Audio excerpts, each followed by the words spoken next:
Long before Diana became the most watched bride in the world, another young woman entered the Spencer family wearing diamonds that would one day become part of history. Her name was Cynthia Hamilton. She rarely demanded attention or allowed the public to see what she felt. Yet for more than half a century, she quietly held together a powerful family, served beside the Queen Mother, protected Althorp through war and financial crisis, and gave Diana one of the few stable relationships of her childhood. Cynthia was born in London on August 16, 1897. Britain still looked like the center of an empire, expected to last forever. Her father, James Hamilton, became the third Duke of Abercorn in 1913. Her mother, Rosalind Bingham, came from another powerful noble family, connected to the Earls of Lucan and the Dukes of Richmond. Cynthia grew up between London and Baronscourt in County Tyrone. From childhood, she learned that privilege meant discipline, duty, appearance, and silence. Her parents taught her how powerful families protected themselves. They did not reveal fear or argue before outsiders. When the First World War began in 1914, she watched young men leave and never return, while women turned social connections into practical support. The war taught her that survival depended less on glamour than on steadiness. Albert Spencer, known as Jack, was born in 1892. From 1910, he carried the title Viscount Althorp as heir to the Spencer earldom. He studied at Harrow and Trinity College, Cambridge, then served during the war. His family possessed the Althorp estate in Northamptonshire and Spencer House in London. But history did not guarantee financial security. The cost of land, staff, and great houses was rising rapidly. Cynthia and Jack met through the carefully arranged social world of their class. They married on February the 26th, 1919 at St. James Church in Piccadilly. Cynthia was 21 and Jack was 26. Lady Sarah Spencer gave Cynthia a central diamond ornament as a wedding present.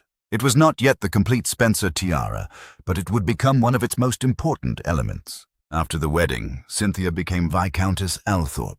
She quickly discovered that Althorp was not only a beautiful estate. It was a vast machine of farms, tenants, staff, repairs, traditions, and bills. She learned which customs had to be defended and which could be reduced without causing public embarrassment. In the late summer of 1920, Cynthia gave birth to a daughter named Anne. The family loved the baby, but the central question remained. The Spencer title and Althorp required a male heir. Every visitor who admired Anne eventually expressed the same expectation. Next time, a boy. No one needed to explain how much Cynthia's position depended on it. Financial pressure was already growing. In October 1921, Jack's father, Charles VI, Earl Spencer, publicly admitted that high taxation had made Althorp. On September the 26th, 1922, Charles died in London at the age of 64. Jack became the 7th Earl Spencer, and Cynthia became Countess Spencer at only 25. The estate was valued at slightly under £1.2 million for probate. But death duties took about £359,000. The family possessed land houses, paintings, and prestige, but urgently needed cash. Rooms were closed. Repairs were postponed. Staff numbers were reduced. Spencer House at 27. St. James Place was vacated and later leased. Cynthia managed the retreat with remarkable control. Economy looked like taste and necessity looked like choice. A closed room became a room being rested.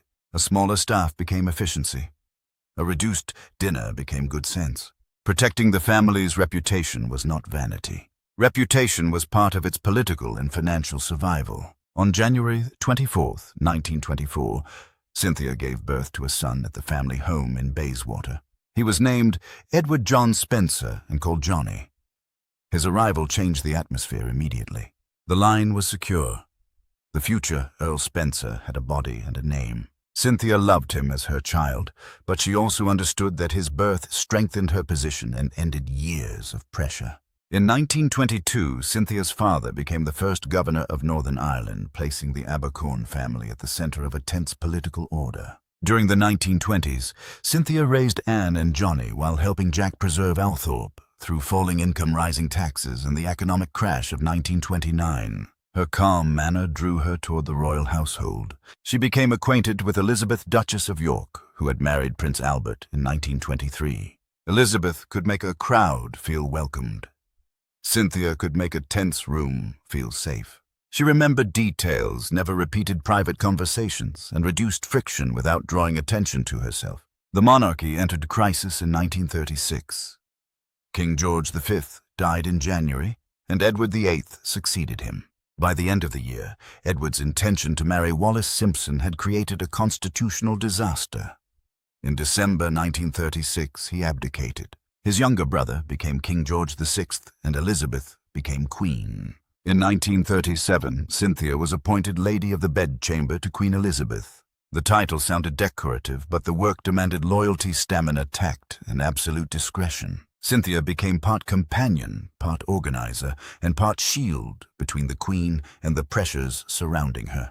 She was close enough to see private anxiety and disciplined enough never to expose it. That same year, Gerard remodeled the Spencer Tiara. Older family diamonds were combined into the form later recognized around the world. The central element connected to Cynthia's 1919 wedding gift became part of a larger symbol of Spencer continuity. In March 1938, Anne was studying in Vienna when Nazi Germany annexed Austria. She saw Adolf Hitler and his entourage pass near her apartment. Cynthia used diplomatic and political connections to bring her home. On April 4, 1939, Cynthia sat for a serene studio portrait in London. 5 months later, Britain declared war on Germany. During the Second World War, her service to the Queen became more demanding. Buckingham Palace observed blackout rules.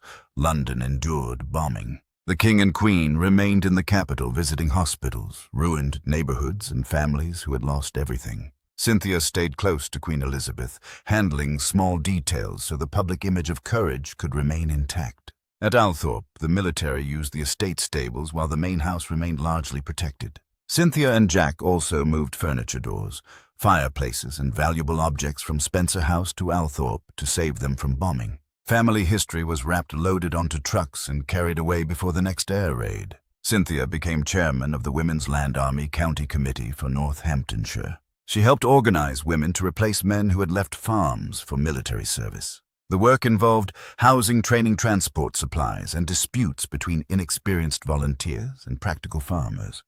Alyssa negotiated and made sure the work continued. Her children also served. Anne became a nurse, joined the Women's Royal Naval Service, and married naval officer Christopher Wake Walker at Westminster Abbey in February 1944. Johnny, trained at Sandhurst, served in the Royal Scots Greys and landed in France one day after D-Day in June 1944. A Wellington bomber also crashed near Althorp, killing its entire crew. Money remained a constant problem. In the 1930s, Jack sold a small portrait of Henry VIII by Hans Holbein for £10,000 to finance Johnny's education. It was immediate relief, but also proof that the family was sacrificing pieces of its heritage to protect the next generation. In 1943, Cynthia became an officer of the Order of the British Empire for her wartime service. When victory in Europe came in May 1945, she understood that peace would not restore the old Britain. Workers expected more respect. Women who had served in farms, hospitals, and military organizations wanted more freedom. The aristocracy could no longer assume automatic obedience. Johnny served in Australia from 1947 to 1950, then became an equerry to King George VI. After the King's death in February 1952, Cynthia continued serving Queen Elizabeth, now the Queen Mother. During the coronation of Elizabeth II in 1953, Cynthia supported the royal household. She became Dame Commander of the Royal Victorian Order and received the Coronation Medal. That same year, Jack opened Althorp to the public to generate income and reduce the burden of taxation. Johnny's marriage became the next family concern.